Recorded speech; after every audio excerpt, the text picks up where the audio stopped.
Ini mi rebus special tu. Rebus special satu no. Ada apa kali dalam mi rebus special? Dalam mi rebus special tu, kita buat okuang. Okey. Kita buat cokdang. Alright. Lepas tu kita buat daging kita. Daging mana? Daging mana? Mana no? Ni daging mana kita. Lepas tu kita buat telur meneneh. Okey, ni wajib lah telur ni. Wajib. Okey. Telur dengan daging ni wajib. Lepas tu mi rebus lang.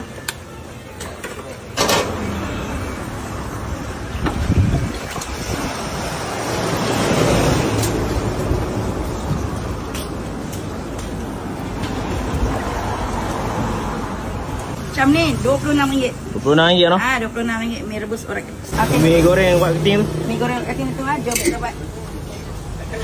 Okey. Okey. Okuang. Okey. Cokdang. Alright. Kita masuk buat kita terus. Okey, masuk terus ya. Masuk terus kat kita. Okey, kita masak mi. Ni ya. Tunggu ya. Weh. Okey, yang ni apa ni? Kuah apa? Yang ni kuah mi kat ni. Oh. Untuk bagi dia basah yang ni kan. Lepas tu lagi baru kita buat telur.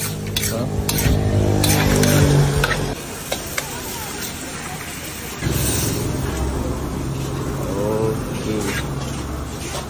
Itu dia awak keting.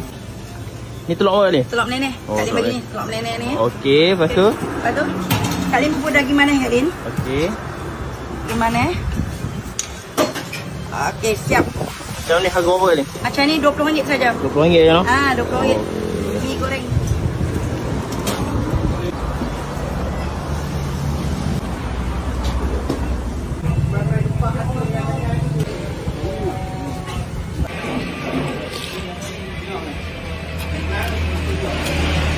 Kak Lin berniaga Isnin sampai Sabtu 12 tengah hari sampai ke 7 malam. Cuti setiap hari Ahad. Sah. ABC satu. ABC satu. Alright. Kita ubah bahan ni. Okey. Okey. Ni jagung. Bali. Oh, Bali dah. Bali dah kita masuk sekali. Ada telur. Ini kismis. Okey. Buah pala. Buah dah. Kacang merah. Sama ais buah nau. Okey. Lepas tu kacang. Kacang kacang nak lebih sikit boleh? Kacang boleh. Okey, kita minyak ais.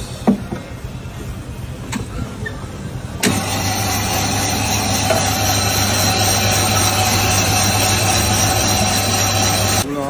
Yang ni apa ni? Yang gula merah. Okey. Gula apa? Sirap Gula sirap. Gula ni susu. Okey. Kan? Siap no. Okey, sini siap. Alright, siap. Harga berapa ni? Yang ni RM5. RM5 ya? Ha.